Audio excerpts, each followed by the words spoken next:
Washington is the most interesting team in the country in 2024.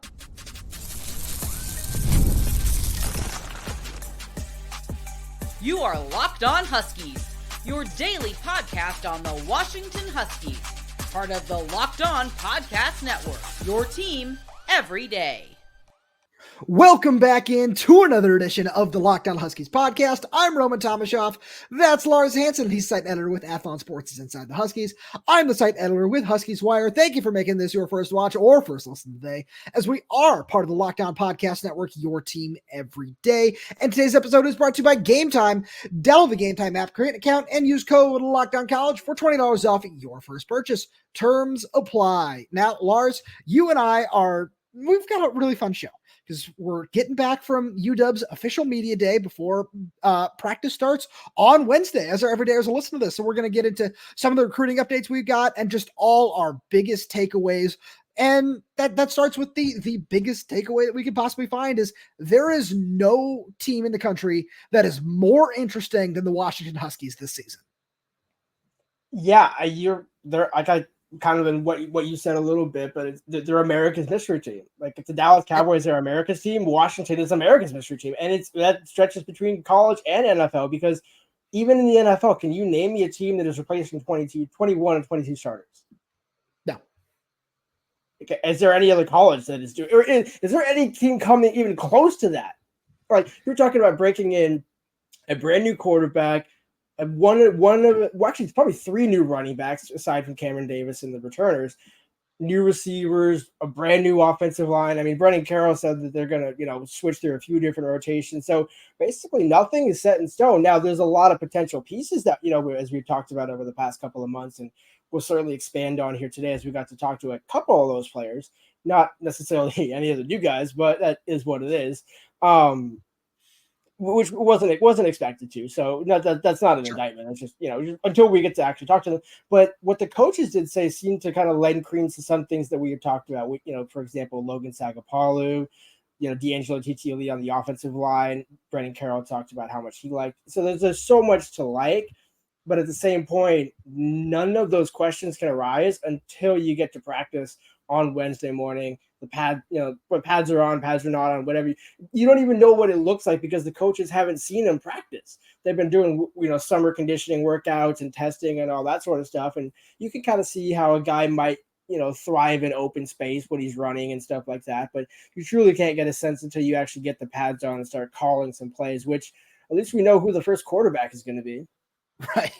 Yeah, no, we know something. Isn't that great? No, and I think that was really just the most interesting thing that I've heard in a while, where we've gotten a lot of fun stories over, our respective times covering this team, but it's just so curious where all the coaches, a lot of the players were talking about, we have a whole bunch of 4th, 5th, 6th year guys and a whole bunch of freshmen. Like that's it. That's the state of this roster, which is exciting when you think about it. At least that's my biggest takeaway, where, one of the new guys that we got to talk to is Adam Muhammad. That was really cool getting to know him. He's a really fun dude to watch on the field. Really exciting to talk to off field. I really liked just him in general. And then, one of the big stories that I'm watching just in terms of some of the upperclassmen was I got to talk to Drew Fowler for a little bit. And it's one thing where, talking about somebody like him who, grew up in the shadow of Husky Stadium, grew up a Husky fan, walked on and, he told me a little bit of his story that our guy, Andy Yamashita over at the Seattle Times did a really good job covering when the news broke back during spring practice of him getting a scholarship. And one thing that Drew said to me was, Jedd called each one of us into his office and got to tell a little story like, I got to know him, he got to know me, and I told him just about me, and he just said something along the lines of, "You're not on scholarship? Well, you are now." And Drew said, "I just kept talking, I just kind of talked right through it." And he said, "No, I don't think you heard me. We're going to the compliance office right now and putting you on scholarship," which shout out to Jedd for that. That's really awesome. And I think that's the kind of thing that you love to see, not only in the world of college football, but with this team this season, where with so many question marks, with so many things that, we don't know what it's going to look like. You and I are firmly in the camp of this team could go 7-5. This team could go 8-4, maybe potentially be a little better if a few things fall the right way, especially on the offensive line, which we'll get to. But those are the kinds of things that you want to hang on to, that you want to hear from this season. And that was just one of the biggest things for me personally, in terms of sorting out some of the things that you want to hear this season. That was a big one for me. No doubt. I mean, well, that's the thing, is it's all a matter of, that's kind of what the coaches basically said in each of their own respective ways, is there's still that sorting out period of how, like when I asked Jason Carusi about some of the defensive linemen, it's how do you mix up some of the stuff? You asked Steve Belichick, how do some of these guys fit? It's like, well, yeah, they're all versatile. They're all great. That's kind of why we targeted versatile guys in order to solve a couple of different problems. And when you think about how they built it, like, all the pieces are fine. It's just a matter of how quickly can you get them to mesh. And you don't want to make a basketball comparison, but Danish Finkel might have to offer Jedd Fisch some help in terms of really getting a cohesive roster, gelled quickly, because it's one thing Danny's good at. But in football, it is a little bit harder because you have so many different position groups. You're talking about, the offensive line getting cohesive, the secondary getting cohesive, and there's probably only a half dozen to a dozen starters combined on the two sides of the ball, including specialists. And the other, speaking of specialists, it's still a crime that Grady Gross and Drew weren't on scholarship before last season. Like, absolutely. When you look at what Grady had to go, Grady still ended up earning it without question. But both of those guys, for the amount of work that Drew had been doing with the program, especially on special teams, and just being a good kind of servant of the program, it was really weird to see him not do that. But at the same point, equally great to see Jedd, who is painted as such a bad character by some people and some fan bases, which we won't talk about, or actually, you're probably going to talk about. But painted a certain way, but yet Jedd backdated that. It wasn't just that, hey, we're going to put you on scholarship now, or hey, we're making sure today moving forward. It's no, hey, let's make sure we get you that money back there too. Like, and you get NIL, and I believe he's also he's in the master's program for business, I believe.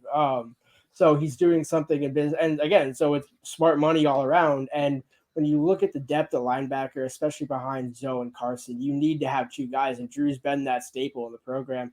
Whether it's on scholarship or not, we've talked about it before. Utah, a number of other schools he had opportunities to go play for out of high school and chose to walk on at Washington. Absolutely. And with that being said, we'd be remiss if we didn't spend a minute or two here on the offensive line. And when we look at it, something you and I talked about, and Jedd pointed out during his press conference today, was Gaard Memmelaar, Landen Hatchett. They're taking, playing the situation by ear. I do believe him with what he told you during Big Ten Media Day, which is that he's expecting them back for August 17th. And, we asked Brennan Carroll about it a couple minutes later. One of the first things out of his mouth was, we're going to rotate a whole bunch of guys around the starting five. And I'm sure that's going to give a lot of fans pause.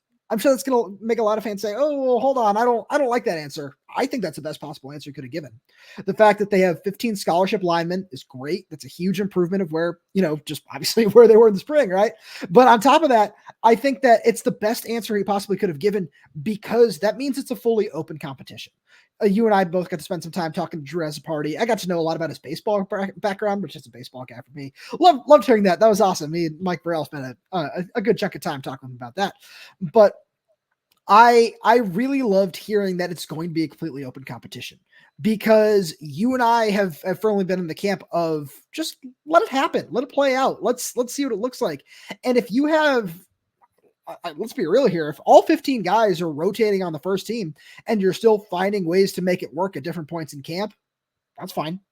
I truly couldn't care less about that.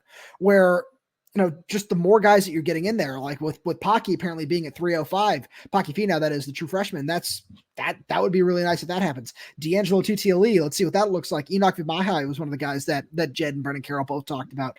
Zach Henning is another one. Maximus McCree, so on Fasolo. There's so many different guys that you can look at and just say, oh yeah, there's upside there. There's upside there. But what's it all going to look like? Lars, we're gonna find out a little bit later today as the everydayers listen to this, and we've got so much more that we need to get to. Just so many important notes that we heard over the course of the day. Right after a message from our good friends over at Game Time, because Game Time is an authorized ticket marketplace of Major League Baseball, which makes getting tickets faster and easier. Price on the Game Time app actually go down the closer it gets to first pitch, which is great news for me. I'm hitting up the Mariners game this weekend when they're playing the Phillies, and I'm going to be checking out the Game Time app because they have the best last-minute deals. You can save up to 60% off buying last minute for sports, concerts, comedy, theater, and so much more. They got flash deals. You can save even more with exclusive in-app deals on select seats ahead of the game or event. They've got all-in pricing. When you toggle this feature, it shows the total upfront with no surprise fees at checkout and their lowest price guarantee, where Game Time will credit you with 110% of the difference. If you can find lower prices somewhere else, you can take the guesswork out of buying MLB tickets at Game Time. Download the Game Time app, create an account, and use code LOCKDOWNCollege for $20 off your first purchase. Terms apply. Again, create an account and redeem code LOCKEDONCOLLEGE for $20 off. Download Game Time today. Last minute tickets, lowest prices, guaranteed. And we've also got a message from our friends over at Factor, because warmer, sunnier days are calling, and you can fuel up for them with Factor's no prep, no mess meals, and you can meet your wellness goals in time for the summer thanks to the menu of chef-crafted meals with options like Calorie Smart, Protein Plus, and Keto, which is so awesome because Factor meals are so quick and easy for guys like me and Lars when we're all out on the road all day sometimes, when we're at practice doing some of these things, talking to guys, and there's nothing better than fast, easy meals, which, you can crush your wellness goals with dietitian approved meals and ingredients that you can trust. You can make your day delicious from breakfast to dessert. You can stay fueled with easy, nutritious options from Factor. You can treat yourself to restaurant quality meals that feature premium ingredients like filet mignon, shrimp, and blackened salmon. And you can keep kitchen time to a minimum, which is the most important thing for me personally, because Factor meals are ready in 2 minutes. There's no shopping, no prepping, no cooking, or cleaning up, which is always great. You can head to factormeals.com/LockedOnCollege50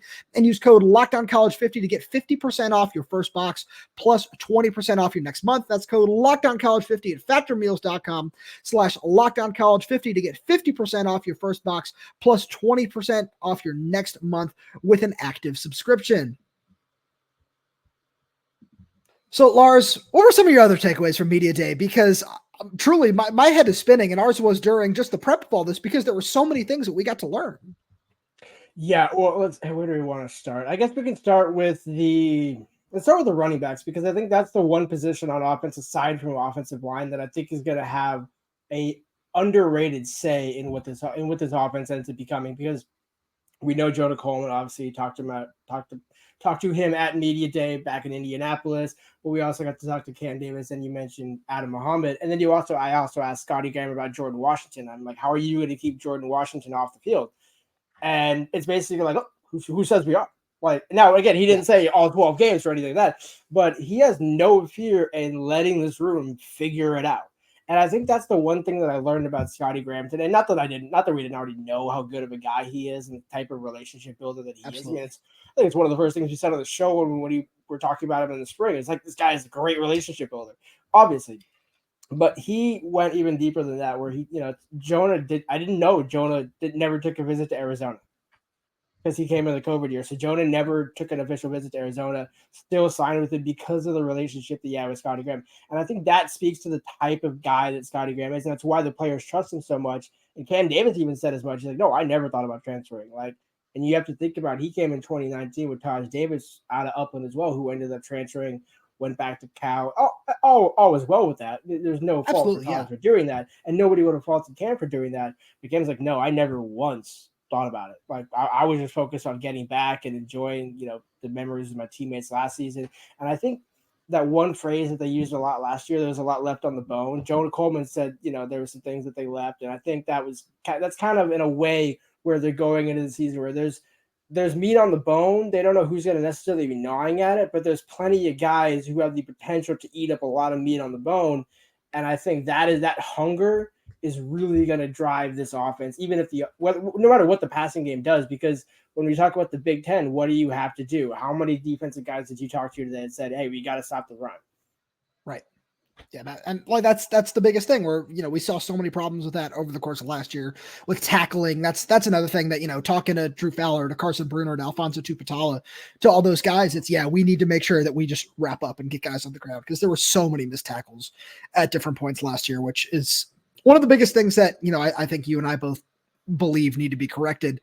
And there's a great staff in place to do that. And Lars, just 30 seconds on just a really cool gesture by Jedd Fisch and his staff, where he mentioned during the course of his press conference that he and his wife purchased Alamo Bowl rings, which is something that we know UW had for the team last year as well, because I know a couple of guys were showing it off on their Instagram stories along with the Pac-12 and the Sugar Bowl rings, that he and his wife purchased them for the Arizona players and staff. And while it's not clear if it's everybody on the roster or guys that followed Fisch to Washington, whatever it is, that's a really nice gesture. And I feel like it it shows a lot about just, I don't want to say the NFL mentality, but it's something about just, hey, look, this is what we're competing for, where it shows all those guys, yeah, it's really nice to have this one, but look at that Sugar Bowl ring. Look at that Pac-12 championship ring. Those are things that we want to strive for here. And I think that's really cool. I think that's a lot of fun, despite, what, as you said, some other people who will not get a shout out on the show might want to mention. Well, and not only that, but I'd even take it a step further. Jedd did more to honor what last season was about Kalen DeBoer and shouting out Kalen DeBoer than Kalen DeBoer did. Right.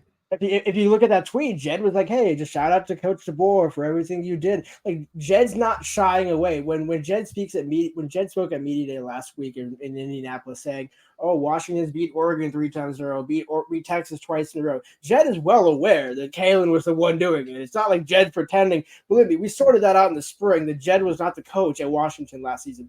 We had a little snafu midway through spring about that. But we don't need to get that. No, but we worked through that. I'm not even going to reference the point, but I'm just saying, like, it's very clear that Jedd is acknowledging the past, but still using that past to build this while also still kind of trying to pull from Arizona as well. Right. And no matter what you said, taking care of people in the NFL, you take care of your own. You take care of people who take care of you. I remember Jedd said at Media Day, he's like, I had the opportunity to help and better 21 families at one time by moving to Washington. I don't think I would, aside from moving to the NFL and creating a whole new, NFL system and bringing all those people, that's the only type of jump that you can make, where I don't even think Kalen brought 21 people from Washington. He might have brought like a dozen or so, but not many. A dozen is being generous. Just trying to be conservative. I'm talking analysts, small people, assistants and nutritionists and all that sort of stuff who matter just as much. Absolutely. But I want to get back to some of the on the field stuff as well, where one of the guys that I know you and I both got to spend a decent amount of time with was with Damon Williams, and talking to him, I was really intrigued where, he certainly said, yeah, I'm going to do everything in my power to compete for the starting job, even though it certainly feels like it's Will Rogers' spot to lose. But one of the things that you and I have talked about a lot on the show that he mentioned at a couple different points was, I'm going to be ready for no matter what, if I need to compete, if I need to redshirt, whatever those things might be. And I'm not quoting him when I say any of those things, because he certainly used very different words. But I really like the mentality that he had, where, we talked to a handful of guys on the offense and the defense. And I feel the fact that he was one of the guys that we got to talk to says a lot about, and because we talked to him in the spring as well, about where he is as a true freshman in terms of his maturity, both on and off the field. And it also says a lot about what this coaching staff thinks of him and how much they truly believe in him, which is something that was really important to me, just in terms of getting to know what he's going to be like as a quarterback. And one of the things I asked him was, do you have a goal in terms of, would you rather, just redshirt and build chemistry, just, and again, very general, but build chemistry with the guys that you're going to be competing with next season, the year after, and so on and so forth? Or do you want to see this team, just kind of be in a place where you're going to be able to compete a little bit more this season? And he said, I'm ready for whatever, which obviously very, very chalk answer, but I respect that answer from him, because this is a guy who is being put into a really interesting situation, as is Will Rogers, because following up Michael Penix is no easy task.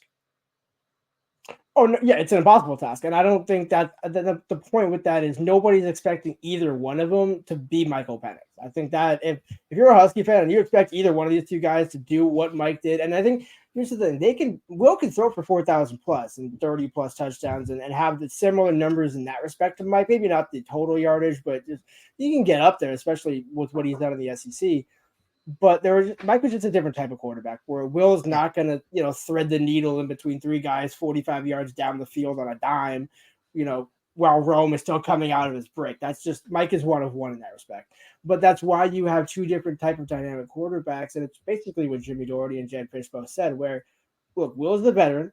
We're going to have people, somebody asked you, and I'm sure people have asked you on Twitter, where it's like, well, why are we having an open competition? Shouldn't you just anoint Will the starter? It's like, well, again, as I wrote on Inside the Huskies on Athlon, he is the starter, but Jedd's not just going to say, okay, Damon, we brought you in as a true freshman, but now you're going to sit behind Shea. No, we want you to push. We want to see how far you can push, knowing we really want you for 25. But if in a moment's notice, if Will goes down, which he didn't play a full season last year, you want to have that number 2 quarterback be able to pick it up and go right in and not have a drop off. And I think it's pretty clear that that's why they're pushing still to have Damon be in that mix, at least for the first week or so. So you're absolutely right. And to take it a step further, because I'm going to get into the offensive line before I move on here, but that's the NFL mindset. Like I'm going to, compare it to a room that Jedd Fisch coached with the New England Patriots quarterbacks, where they have Jacoby Brissett, the veteran guy who's the starter, and the number 3 pick in Drake May, working with Jalen Polk. Shout out to him. He's having a fantastic camp. But yeah, Jacoby Brissett's probably going to be the week 1 starter. But why not have Drake May push him every step of the way? And it's the same way with Will Rogers and Damon Williams, where it's, we want to push. We want to create that atmosphere of competition, and the best person will play. The best man for the job will play, which is exactly what's going on along the offensive line as well, where, if Landon's ready and he's the best option at center, fantastic. If it's D'Angelo Titialii, sure, awesome, that's great. Let's roll with that. The same thing at right guard. If it's Enokk Vimahi, great. If it's Zach Henning, great. If it's Kalen DeBoer, awesome. Same thing at left tackle, same thing at left guard. Wherever it's going to be, it's just a matter of everyone pushing for that starting spot, and it brings out the best in everybody. And that's really what I think is the most important thing that I took away, is that competition atmosphere and running it like an NFL program, which to a point sounds like it can be a cliche, but with all the guys that we talk to, it feels like they're really, they're showing what's behind it and what it actually takes to make that come true, which is one thing I was really impressed about with the staff. And Lars, that being said, we got to get to some updates on the recruiting trail as well.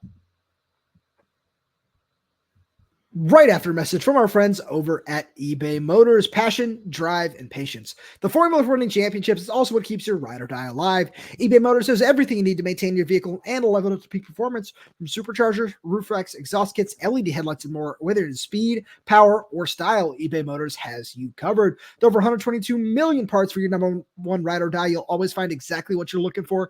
And with eBay Guaranteed Fit, your part is guaranteed to fit your ride every time or your money back. Because with eBay Motors, you're burning rubber, not cash. All the parts you need at the prices you want. It's easy to make your car the MVP and bring home huge wins. Keep your ride or die alive at ebaymotors.com. Eligible items only. Exclusions apply. eBay Guaranteed Fit is only available to U.S. customers. Lars, some very interesting updates on the recruiting trail as well. Right as we got to media day, Zac Stascausky announces that he's decommitting from Minnesota. We feel like we know where that one's going with crystal balls and everything else. But on top of that, Ladarian Clardy has pushed back his August 3rd commitment date. The biggest question, is this good or is this bad? I mean, if you want to be glass half full, we can say it's good, because that still means either Washington, given that he'd already made the unofficial visit recently for the luau at the lake, clearly they're in a good position for him. So if anything, he's pushing it back to give himself more time to make sure he's making the right decision. And you would hope that if he's doing that to, make sure he's making the right decision, that it's a final decision. But the problem is, knowing that, kind of what I told you before the show, the longer you can let it go, maybe it's also him saying, let me see how it goes into October, knowing that they basically already have who they want in the second. Not that they don't want Ladarian, but you got Ryland Dillon Allen, you got a couple of pieces. There's more guys I'm sure that you could add, which we talked about in the earlier last week's show as well.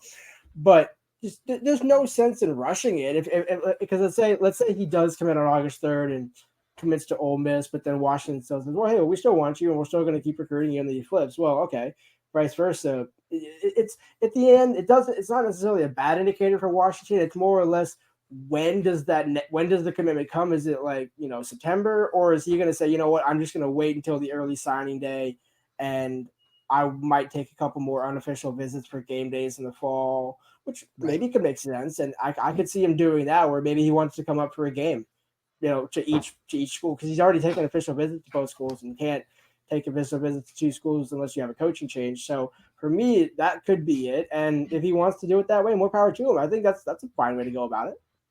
No, I couldn't agree with you more. I started in the camp of and then as I've thought about it, as I've kind of looked a little bit more into it, I don't think this is a bad thing. I think this is a pretty positive thing for Washington, because there are crystal balls that are rolling in for Ole Miss. And if he's, supposed to visit there on Wednesday, as the Everydayers are listening to this, and was supposed to commit on Saturday, that was one of those, it's the last visit sort of thing. Yeah, it feels like this. But the longer it plays out, I feel like it's one of those, this is better for Washington sort of things because of all right, yeah, if you're going to go to the school that's closer to home, might as well just get it over with, right? Like you might as well just say, okay, yeah, no, I'm going to get this out of the way now. I'm staying, within a couple hours of my house. This is cool. My family's going to be able to come watch me every week, that sort of thing. But the longer it plays out and the more you kind of, in his shoes, really, the more you kind of think about I'm going to blaze my own trail, go as far away from Pensacola as I could possibly get to Seattle. It just feels more and more like this is just a credit to Vinny Sunseri, to Jedd Fisch, to John Richardson, to this whole coaching staff for continuing to build this relationship and giving him more to think about than just staying close to home playing in the SEC. Yeah, and I think that you hit the nail on the head. And I think, when you, especially knowing the fact that, okay, he's coming from, we're talking about Pensacola, right? Like all the way either to Oxford or to Seattle. Okay, it's going to be pretty far. Your point is valid. If he was going to go to Florida State or UCF, not to say he can't, but if he was going to, could have done that already. That's pretty simple. That's why this is an Ole Miss Washington battle at this point. And I think Washington will never get the love with respect to Clardy until he flat out commits to them. I think that's, even then, there might be some good smoke, right? We talked about Tom Lloyd with 247 and others suggest, hey, hearing good things about so-and-so, hearing good things about so-and-so, but you really haven't seen that necessarily publicly with Clardy, at least with respect to crystal balls or On3's predictor. I mean, I think On3's predictor has been like 95% to Ole Miss. Yeah. And a under 1% chance. So and let me just say this. There's a non-zero chance he commits to Washington. So like the fact that it's under 1%, it's closer to zero according to On3. I think, that's why, recruiting sites will be what they are. But with that being said, anytime you're still in the race and until he eliminates Washington, and I firmly don't see him eliminating Washington except to commit to Ole Miss at the end of the day, that's the only way Washington gets eliminated. And I honestly can see this being a 2-team race until he wants to commit. I don't see any other reason why. No, I couldn't agree with you more. I feel we got to jump over to the Zac Stascausky thing here for just a minute, where this certainly feels like it's a very heavy Washington lean. The crystal balls seem to point as such. He was a visitor at the luau at the lake. And I wrote about this over on Huskies Wire a little bit yesterday. And the more that I look into this, the more excited I get about the prospect of him joining the offensive line, where you look at Titialii, that seems like more of a true interior guy. Lowen Coleman-Bruce should certainly get an opportunity to swing tackle, as should Jake Flores, but he also feels like a guy, center guard, just with his size, that seems to be more of that opportunity. But with Stascausky, he's the true 6'6", the potential to grow a little bit more, listed at 275, 280, somewhere around there right now. But you watch his film, and it's one of those things where you say, yeah, that's a tackle, which is something they don't have in this class, which certainly seems to be why they've pushed so hard for him. And if, they're able to seal the deal and get a commitment, get a signing from him, credit to Brennan Carroll. He's certainly been able to develop some true gems out of 3-star talent.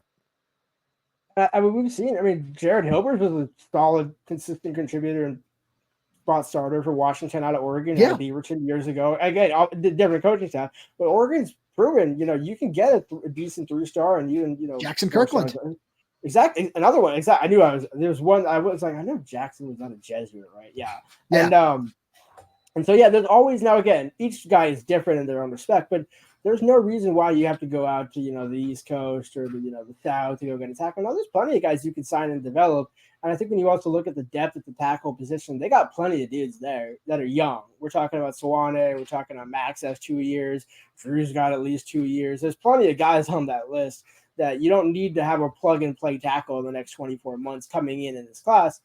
Titialii might at guard, and that's why when you look at the guard position, go get a priority guard. Figure that thing out first. But at tackle, I like the way that Brennan Carroll is going about it. And I can't say it yet, but it seems like Washington will be 2-0 against Minnesota if all things end up working out as forecasts have indicated. But I still think at the end of the day, I'm really intrigued to see which side he suits better at, because obviously both him and Lowen have played primarily on the left-hand side. I think Zac has a better. There's no disrespect to Lowen. No disrespect to Lowen. But I just think Zac, the way that he physically moves, and you see how athletic he is, I could see him being on the left and Lowen on the right. But to your point about swinging, I think they're interchangeable, which is why it's a good pickup to pair with Lowen, because it's not like one absolutely has to be on one side, one absolutely has to be on the other, because Brennan's going to flip him. So that's what I wanted to say. That's what I kind of wanted to end with here. Is that's one of my favorite things about Brennan Carroll, or he's a really fun guy. I like being around him. He's very, very funny, good sense of humor. But the fact that he just kind of doesn't care, and he just says, you play offensive line. Like, he just doesn't say, yeah, you're my left tackle, you're my right tackle. Where Drew Azzopardi, probably a different story at this point, where he played both tackle spots in the spring, and he looked at him and said, yeah, you're gonna be the right tackle. But outside of that, it's, you're going to play offensive line. We're just going to find what spot works best for you, and then you're going to stick there, which is really fun on a number of different levels. When you think about Stascausky, you think about Lowen, you think about all these other guys, where it's, yeah, we're just going to bring you in and we're going to find the best place to play you, which, as we've said about recruiting in general, that's what it's all about. It's just about finding talent and bringing it in. And one guy that I remember having this conversation about after he committed, where it's, where does he fit best, where I thought he was going to play on the interior for a long time, was Troy Fautano. Where when Troy Fautano came in, I was like, oh, the way this dude moves, I'd love to see him just play guard and pull and just run guys over. And then it's, oh, he can do that at left tackle too. That's fine. And that's just kind of what it's all about. It's about getting these guys in the program, where Troy, a little bit of a higher caliber of recruit, 4-star, feel like he was a top 200 guy by the end of that cycle. He should have been, at the very least. But you look at that sort of thing and you just say, yeah, this is what you need to do. Just bring in this talent and let it all play out in the room. And Lars, with that being said, as always, thank you so much for being here. Thank you all everydayers tuning in. And just a reminder for all our everydayers, if you want to get involved with our Locked On Huskies Insider program, Lars and I had so many interviews that we're going to be updating on our Google Drive that is only available for our Locked On Huskies Insider, which again is a 2-week free trial. You want to check it out. You want to see if you like it. After that, it's $4.99 a month. You get so many great features. We asked a couple of questions that we got from our Locked On Huskies Insiders to a couple of players, a couple of coaches, that sort of thing. You're going to get access to exclusive Q&As, so much more, exclusive practice reports, things like that you can't find anywhere else. The link is down in the description below. And with that being said, thank you so much for tuning in. Make sure you subscribe wherever you get your podcasts, whether that's YouTube, Spotify, Apple Music, Amazon Music. Now that camp is back, we're going to have so much fun content. Make sure you like the video, click the little bell so you never miss when we post a new video. If you have any questions, comments, concerns, drop them right down below in the comment section. Please leave us a 5-star review for audio only, as it does help us out a lot. Thank you so much for tuning in, and we'll talk to you on Thursday.